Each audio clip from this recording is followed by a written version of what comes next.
அங்கே பணியமர்த்தப்பட்டவர்கள் 4 தலைமுறைகளாக அங்கே தேயிலை தோட்டத்தில் பணியாற்றி வருகிறார்கள். வெள்ளையர் காலத்தில் தேயிலை தோட்டம் என்பது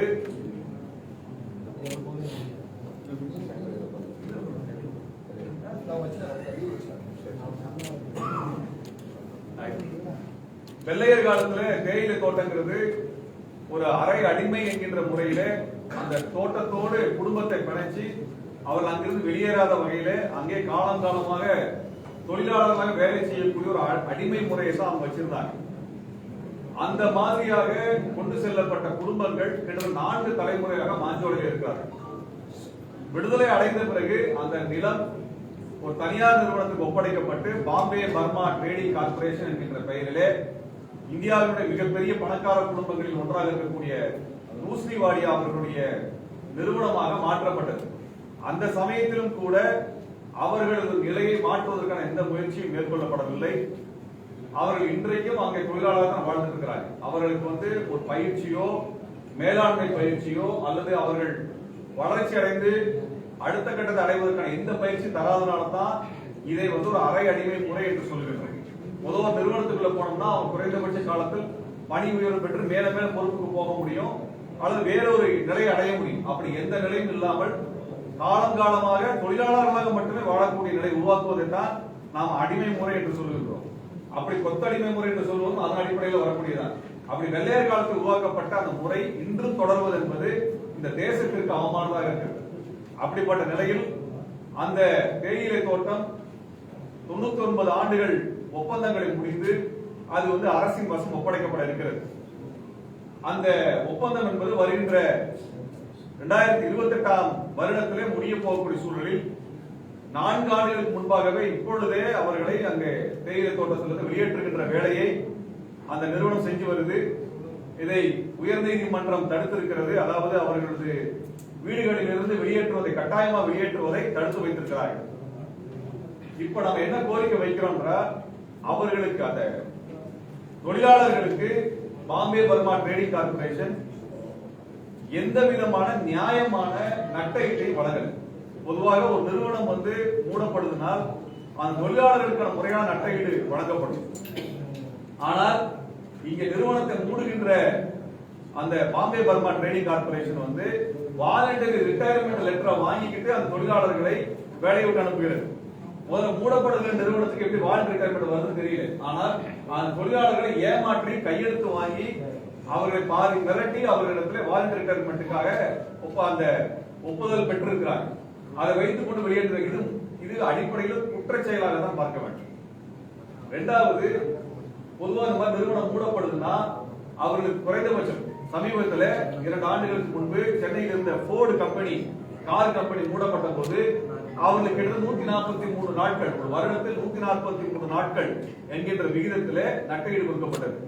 எத்தனை வருஷம் வேலை செய்யறாங்க? 10 ஆண்டுகள் வேலை செய்தால் ஒரு வருடத்துக்கு 143 நாட்கள் என்று கணக்கிட்டு 1430 நாட்கள் 20 வருடம் அதுக்கு ஏற்ற மாதிரி போட்டு அவர்களுக்கு என்று ஒரு நட்டஈடு கொடுக்கப்பட்டது. அதனால அங்கே வேலை பார்த்த தொழிலாளர்கள் தங்களுக்கான தொழிலை அமைத்துக் கொண்டார்கள் அல்லது அவர்கள் வேற அவர்களுக்கான தேவை நிறைவேற்றாங்க. ஆனால் இந்த தொழிலாளர்களுக்கு அதிகபட்சமாக 2 லட்சம் ரூபாய் என்கின்ற விகிதத்தில் இன்னும் 4 வருஷம் சர்வீஸ் இருக்கு அவங்களுக்கு. ஆனால் அவங்களுக்கு வெறும் 2 லட்சம் விகிதம் என்கின்ற அடிப்படையில் கொடுத்து அவங்க வெளியேற்றாங்க. இது எந்த வகையிலும் நேர்மையான நட்டஈடு கிடையாது. இது அவங்களை ஏமாற்றுவதாக இருக்கிறது. அப்ப வெளிநாட்டிலிருந்து வந்த போர்டு கம்பெனி குறைந்தபட்சம் ஒரு வருடத்திற்கு 143 நாள் விகித கணக்குப்படி போடுறாங்க. ஆனால் இந்த கம்பெனி ஒரு வருஷத்துக்கு 10 நாள் 15 நாள் கணக்குப்படி போடுறாங்க. அப்ப வெளியிலிருந்து வர 144 கணக்கு என்ன, இவங்க போடக்கூடிய 14 15 நாள் கணக்கு என்ன? அப்ப எவ்வளவு தூரம் ஏமாற்றுகிறார்கள் என்பதை வெளிப்படையாக சொல்ல வேண்டிய தேவை எல்லாருக்கும் இருக்குது. இங்க கிட்டத்தட்ட 600 குடும்பங்கள் அங்கே இருக்குது, 5 கிராமங்கள் அங்கே இருக்கிறது. அந்த கிராமங்களிலே வாழக்கூடிய குழந்தைகளுக்கான பள்ளிக்கூடம் எடுத்தா 5ஆவது வகுப்பு தான் இருக்கு. அதுக்கு பிறகு அவங்க கீழே படிக்க வேண்டியிருக்கு. மலையிலிருந்து கீழே அவங்க எல்லாரும் குழந்தைகளை ஹாஸ்டல்ல தங்க வச்சுதான் படிக்க வைக்கிறாங்க. ஹாஸ்டல் செலவையும் அவங்க தான் பொறுப்பேற்று இருக்கிறாங்க. இந்த நிலையில கடந்த 30 40 நாட்களாக அவங்களுக்கு வேலை தரப்படல. அதனால அவங்க கையில வருமானம் இல்லை. அவர்கள் உணவுக்கு வழி இல்லாத நிலையிலும் இப்போது நெருக்கடிக்குள்ளாக்கப்பட்டு வெளியேற்றப்படுகிறார்கள். இவ்வளவு அநியாயம் அந்த கம்பெனி செஞ்சிட்டு இருக்கு. இந்த சமயத்திலே நாங்கள் தமிழ்நாடு அரசுக்கு மாண்புமிகு முதல்வர்களுக்கு என்ன கோரிக்கை வைக்க விரும்புகிறோம் என்றால், வெறும் உழைப்பை கொடுத்து 4 தலைமுறை உழைச்ச தொழிலாளர்களுக்கான நட்டை அந்த நிறுவனத்திடமிருந்து வாங்கி தருகின்ற ஒரு மாபெரும் பொறுப்பை தமிழ்நாடு அரசு நாமே கொண்டு வந்து எடுத்து செய்து தர வேண்டும்.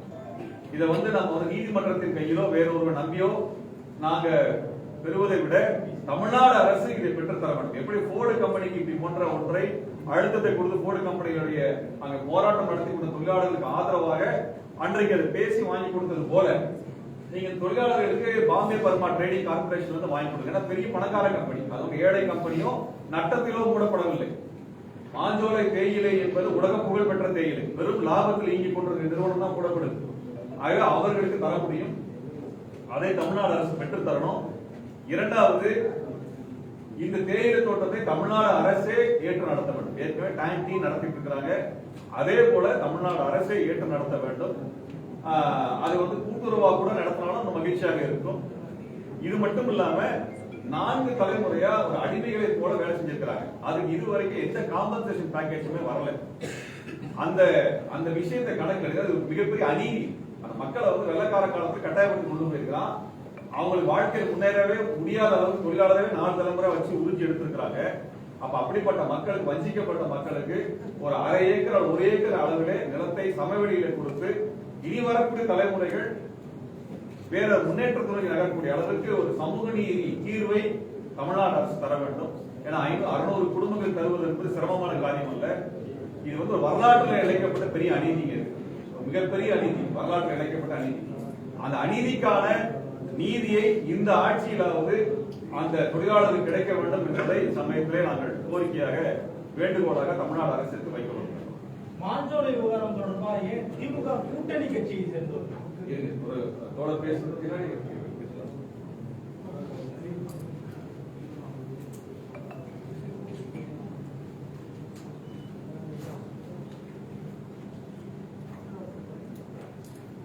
பாதிக்கப்பட்ட மாஞ்சோலை தொழிலாளர்களுக்கு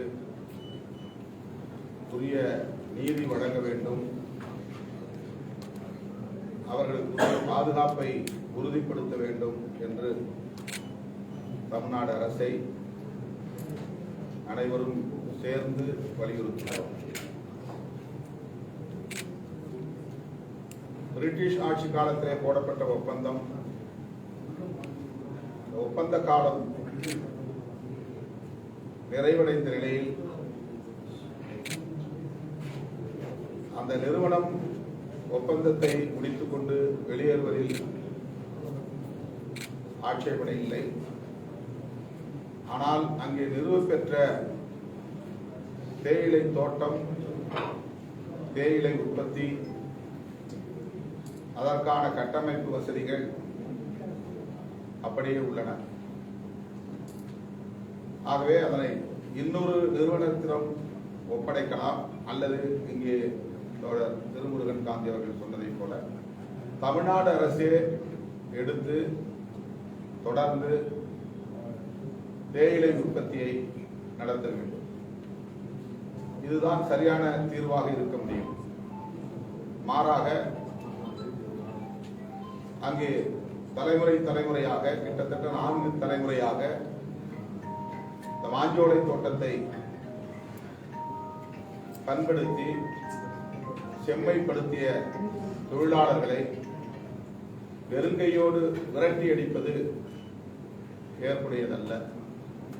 இது பெரும் அநீதி, மாபெரும் சுரண்டல். ஆகவே தமிழ்நாடு அரசு உடனடியாக இதில் தீவிரமாக தலையிட வேண்டும். தொழிலாளர்களின்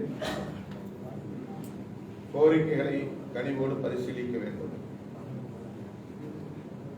தோழர் திருமுருகன் அவர்கள் சுட்டிக்காட்டியதைப் போல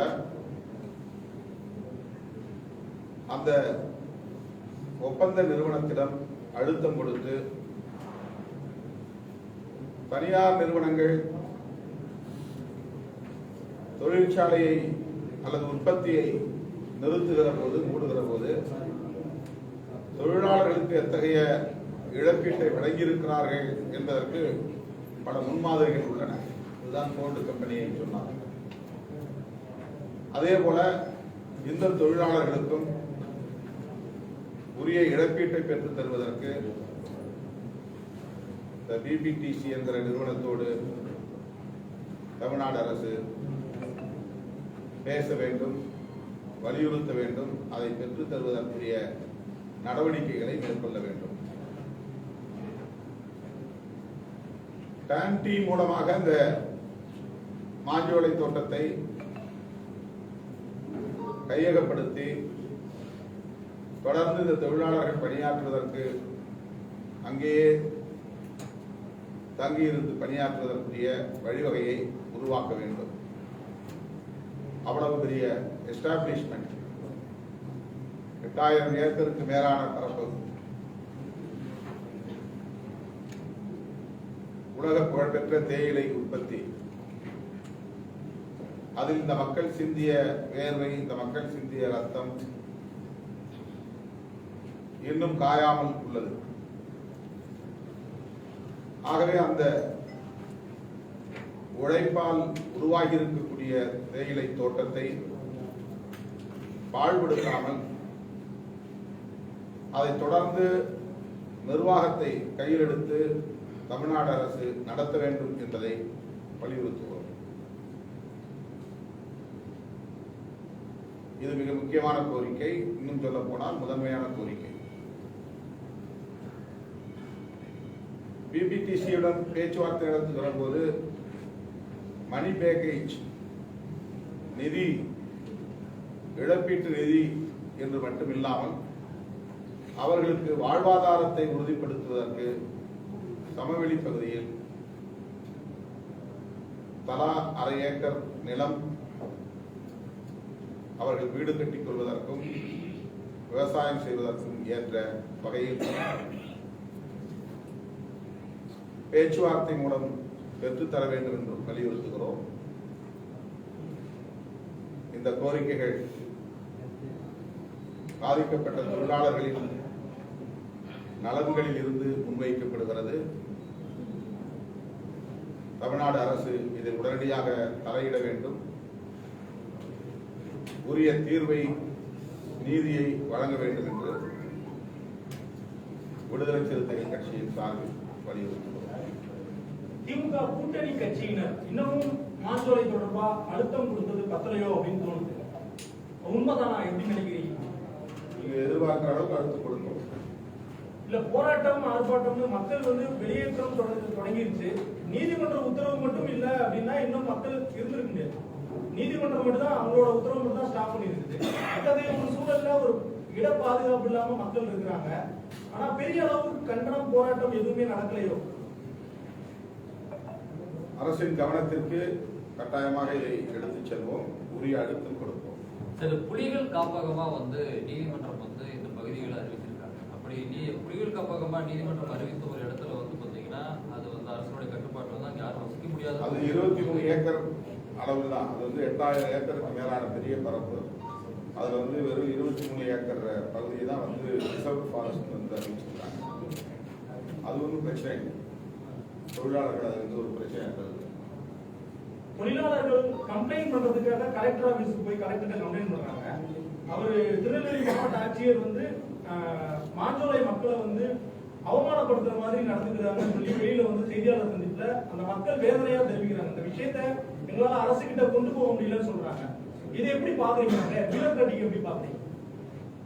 அந்த மாதிரி நடந்துருந்தா அது கண்டனத்துக்குரியது. யார் பாதிக்கப்பட்டார்களோ அவர்கள் அதை புகார் நிர்வாகத்தில் தான் நாம் உயர் அதிகாரிகளின் கவனத்திற்கு அல்லது முதலமைச்சரின் கவனத்திற்கு அரசு இது சம்பந்தமா இது வரைக்கும் பல டைம் சொந்தமா விவகாரம் நாட்கள் ஆயிடுச்சு. ஆனா அரசு தரப்புல இதுல சொந்தமா எதுவுமே சொல்ல முடியாது. அதனாலதான் இந்த பிரஸ் மீட் போடுறோம். அதிகாரிகிட்ட போறதுக்கு முன்னாடி, முதலமைச்சர் பார்க்கறதுக்கு முன்னாடி ஊடகங்களை சந்தித்து இதை மக்கள் மயப்படுத்த வேண்டும், மக்களின் பார்வைக்கு கொண்டு செல்ல வேண்டும் என்ற ஒரு நல்லெண்ணத்தின் அடிப்படையில் தான் இந்த ஊடகவியலாளர் சந்திப்பு நடக்கிறது. மாஞ்சோலை தொழிலாளர்கள் இங்கே உடன் இருக்கிறார்கள். மதுரை உயர்நீதிமன்ற கிளையே வலியுறுத்தியிருக்கு, அந்த மக்களுக்கு மறுவாழ்வு செய்யணும், அப்படி இல்லைன்னா அந்த தேயிலை தோட்டத்தை அரசே ஏற்று நடத்தணும் அப்படின்னு சொல்லியிருக்காங்க. வர 22ஆம் தேதி தமிழக அரசு பதிலளிக்கணும். வழக்கு நடந்துட்டு அது குறித்து ஏதோ அழுத்தம் கொடுக்கறதுக்கான இன்னும் சில நாட்கள் தான் இருக்கு. கோர்ட்ல இருக்குல்ல கேஸ், கோர்ட்ல என்ன ஆர்டர் வருதுங்களா? தொழிலாளர்கள் யாராவது 2019 ஏற்கனவே அவங்களுக்கு ஒரு பட்டா கொடுத்திருந்தாங்க. கீழே மணிமுத்தாறுல வந்து 110 குடும்பத்துக்கு கொடுத்திருந்தாங்க.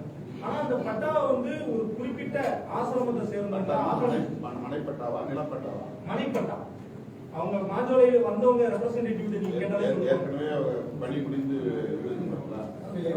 அது கொடுத்த பட்டாவை ஆக்கிரமிச்சிருக்காங்க. இலவச பட்டா வச்சுருக்கவங்களுக்கு கொடுத்தாங்க. பட்டாவை கொடுத்து அவங்களுக்கு இடத்தை இவங்க யாருக்கும் நல்ல நாங்க நேரில் போய் பார்க்கும்போது அது தெரிஞ்சது. பட்டா கையில வச்சிருக்காங்க, நிலம் தெரியல அவங்க. அந்த இடத்த நாங்க நேரில் போய் ஐடென்டிஃபை பண்ணி பார்க்கும்போது ஒரு பர்டிகுலரா ஒரு ஆசிரமம் ஆக்கிரமிச்சு வச்சிருக்காங்க. 3.5 ஏக்கர் நிலம் சுத்தி ஆக்கிரமிச்சு வச்சிருக்காங்க. அதுல மொத்தமா 106 மாஞ்சோலை ஊத்து காக்காட்சியில் உள்ள மக்களுக்கான நிலம் இருக்குது. ஆனா இன்னமும் அதை ஐடென்டிஃபை பண்ணதில்லை. இது சம்பந்தமா தாசில்தார்கிட்ட பேசணும்னா எந்த ரெஸ்பாண்டும் பண்ண மாட்டேங்கிறாரு. 3 வருஷம் ஆனதுனால காலாவதி ஆயிடுச்சுன்னு சொல்றாங்க. எப்படி பாக்குறீங்க? அது நிறைய இடங்கள்ல அந்த மாதிரி வந்து பட்டா கொடுத்து நிலம் அளந்து கொடுக்காம போனா அது காலாவதி ஆயிடுச்சுன்னு சொல்லிட்டு மறுபடியும் அந்த லேண்ட் எடுத்துக்கிற ஒரு நடைமுறை இருக்கு. அது இந்த சட்டமன்றத்தில் கூட விவாதிக்கப்பட்டது. மறுபடியும் நம்ம முயற்சி பண்ணி இந்த நிலைமை எடுத்து சொன்னாங்க அதை திரும்ப அதே நபர்களுக்கான இடமா அதை ஐடென்டிஃபை பண்ணி கொடுப்பாங்க. அது வந்து அது மாதிரி சில இடங்கள்ல தருமபுரியில் கூட நடக்குது, கிருஷ்ணகிரியில் நடக்குது. பல இடங்கள்ல அதே மாதிரி முதல்வர் வருகிற போது அல்லது அமைச்சர்கள் வருகிற போது பட்டா யார் யார் கோருகிறார்களோ அவர்களுக்கு பட்டா கொடுத்துருவாங்க. லேண்ட் அக்விசிஷன்ல பிரச்சனை இருக்கும், அதை அப்படியே தேக்கிடும். அந்த லேண்ட் ஓனர்ஸ் வந்து வழக்காடுவாங்க, இல்லைன்னா எதிர்ப்பு தெரிவிப்பாங்க, ஏதாவது பிரச்சனை வரும். ஒரு இடத்தை தேர்வு பண்ணுவாங்க, அதில் 2 பேர் ஓகே சொல்லியிருப்பாங்க, ஒருத்தர் ஓகே சொல்லியிருக்க மாட்டாங்க. அதனால அது டிஸ்பியூட்டாக மாறிடும், அப்படியே தேங்கி நின்றுடும். அது வந்து சில நேரங்களில் கோர்ட்டில் போய் தேக்க முடியும். இப்படி சில பிரச்சனைகள் தமிழ்நாடு முழுக்க இருக்கு. கிட்டத்தட்ட 20,000க்கும் மேற்பட்ட வழக்குகள் மனைப்பட்டாவுக்கு என்று கையகப்படுத்தப்பட்ட நிலங்கள் அளந்து விடப்படாமலும் அல்லது அளந்து விட்டாலும் குடியேற முடியாமலும் கையகப்படுத்தினாலும் அது அரசாங்கம் எடுக்க முடியாமலும் இப்படி பல சிக்கல்கள் தமிழ்நாடு முழுக்க இருக்கிறது. அதிலே இது ஒன்றாக இருக்கிறது என்பதை இப்போது நாம் அறிகிறோம். இதை உரிய அதிகாரிகளின் கவனத்திற்கு எடுத்துச் செல்வோம் அல்லது தேவைப்பட்டால் முதல்வர்களிடத்திலேயே எடுத்துச் செல்வோம். யார் யார் மனைப்பட்டா வாங்கினாங்க அந்த பயனாளிகள் பட்டியல் தெரிந்தால் இந்த பட்டியலை கொண்டு போய் நாம் கொடுக்கணும். பாதிக்கப்பட்ட தொழிலாளர்கள்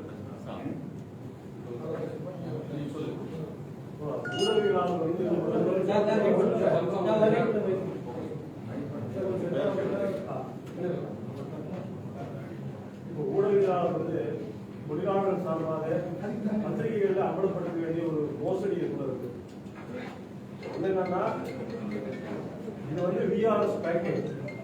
அவங்க வந்து தொழிலாளர்களுடைய இக்னரன்ஸை பயன்படுத்தி அறியாமையை பயன்படுத்தி நிறுவனம் அறிவித்திருக்கிற விஆர்எஸ் பேக்கேஜ் என்ன சொல்லியிருக்காங்கன்னா, அதாவது வந்து 50 வயதிலிருந்து 59 வயது இருக்கக்கூடிய தொழிலாளர்கள் எவ்வளவு சர்வீஸ் பண்ணியிருந்தாலும் சரி, கடைசியா வாங்கின 24 மாதங்களுடைய ஊதியத்தை வாங்கி கொண்டு ஷிஃப்டிங் அலவன்ஸ் சொல்லி இடம்பெயர்வுக்காக ஒரு 10,000 இது மட்டும்தான் கொடுக்க முடியும்னு சொல்லியிருக்காங்க. 50 வயதுக்கு உட்பட்ட தொழிலாளர்களுக்கு கடைசியாக வாங்கின 18 மாத சம்பளம் மட்டும் வாங்கிட்டு ஒரு 10,000 ரூபாய் கூடுதலாக கொடுத்து நீங்க இருந்து வெளியே போகணும்னு சொல்லி கையெழுத்து வாங்கிக்கிறாங்க. இது வந்து எந்த வகையிலும் ஏற்றுக்கொள்ள முடியாத ஒரு ஒப்பந்தம். தொழிலாளர்களுக்கு இந்த சாதாரண தொழிலாளர்களுக்கு ஒரு பெரிய விழிப்புணர்வு இருக்காது. அவங்க மிரட்டி கையெழுத்து வாங்கிக்கிறாங்க. தமிழக அரசு குறிப்பாக தொழிலாளர் நலத்துறை அமைச்சகம் தொழிலாளர் நல செயலாளர் தலைமையில் பேச்சுவார்த்தைக்கு ரொம்ப மோசடி ஏமாற்றப்பட்டிருக்கு. இந்த மீறல் காம்பன்சேஷனை வாங்கி நிச்சயமாக வெளியே போக முடியாது. அவை எவ்வளவு பெரிய நிறுவனம் இருந்து தொழிலாளர்களுடைய அறியாமையை பயன்படுத்தி ஒரு மோசடியில் இருக்கிற செய்தியை சேர்த்து நீங்க ஊடகத்துக்கு கொண்டு போனீங்கன்னா தமிழக அரசுக்கு இந்த பத்திரிகைக்கான சந்திப்பு வாயிலாக இந்த அமைப்புகள் கொடுக்கக்கூடிய அழுத்தம் விரைவில் அனைத்து கட்சி போராட்டம், அனைத்து தொழிற்சங்கங்களுடைய போராட்டம் திருநெல்வேலியில் நடக்குது. இதையும் சேர்த்து கொஞ்சம் கொண்டு போகணும்.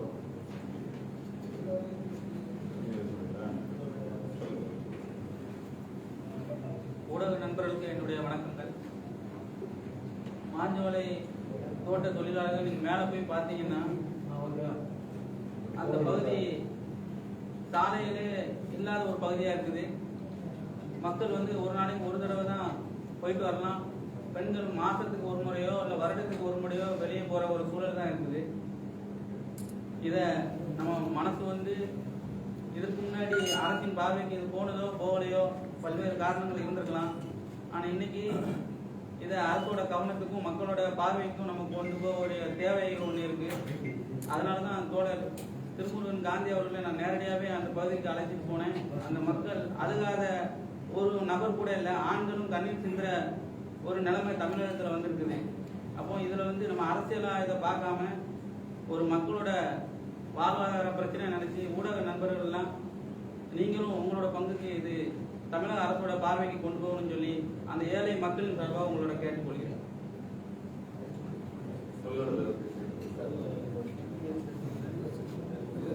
ஆனந்தராஜ் மரியராஜ் ஏதாவது சொல்றீங்களா?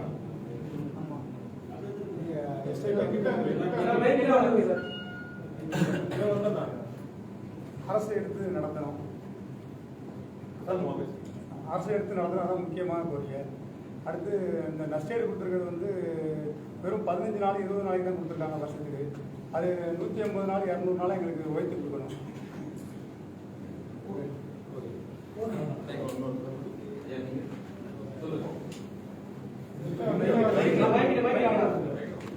கம்பெனி கொடுத்துருக்க நிலப்பீடு வந்து இதை காணாது.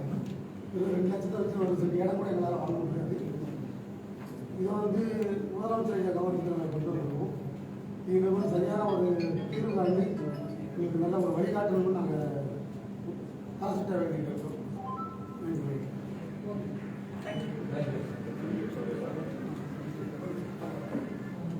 அதாவது தொழிலாளர் நிறுவனம் என்று வருகிற பொழுது தொழிலாளர் நல சட்டப்படி அரசு பேச்சுவார்த்தை நடத்த வேண்டிய தேவையும் இருக்கிறது. எனவே முத்தரப்பு பேச்சு தான் என்கிற அடிப்படையில் தான் இருக்கணும். இருதரப்பு பேச்சாக இருப்பது என்பது ஏற்றுக்கொள்ள முடியாதது. எனவே ஒரு நிறுவனம் தொழிலாளர் என்று வருகிற போது தொழிலாளர் சட்டம் இருக்கிறது, தமிழ்நாடு அரசு இருக்குது.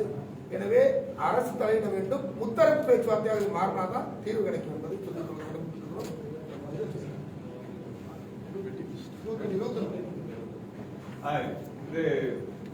இந்த கோரிக்கைகளை வலியுறுத்தி அனைத்து கட்சிகளினுடைய பொறுப்பாளர்கள் பங்கேற்கக்கூடிய மாஞ்சோலை தேயிலை தோட்ட தொழிலாளர்களுடைய வாழ்வுரிமை மாநாடு வருகின்ற ஞாயிற்றுக்கிழமை 21ஆம் தேதி ஜூலை மாதத்தில் திருநெல்வேலியிலே ஒரு மாநாடாக நாங்கள் நடத்துகின்றோம். அனைத்து கட்சியினுடைய பொறுப்பாளர்கள் பங்கெடுக்கிறாங்க. இது மக்களுடைய கவனத்திற்கு மட்டுமல்ல, அரசின் கவனத்திற்கு செல்ல வேண்டும் என்பதற்காக இந்த மாநாடு ஒருங்கிணைக்கப்பட்டிருக்கிறது. மேற்பங்காளி இயக்கம் இதை ஒருங்கிணைக்கிறது. அனைத்து கட்சியினுடைய ஜனநாயக அமைப்புகளினுடைய பொறுப்பாளர்கள் இந்த ஜூலை 21ஆம் தேதி மாநாட்டிலே பங்கேற்கிறார்கள். இந்த மாநாட்டிற்கும் நீங்கள் ஆதரவு தெரிவித்து அதன் மூலமாக 4 தலைமுறையாக வெள்ளையர் காலத்திலிருந்து சுரண்டப்பட்ட ஒரு மக்களுக்கான நீதி கிடைப்பதிலே நாம் அனைவரும் ஒன்றாக கைகோர்த்து நிற்க வேண்டும் என்பதை சமயத்திலே நாங்கள் வேண்டுகோளாக முன்வைக்கிறோம்.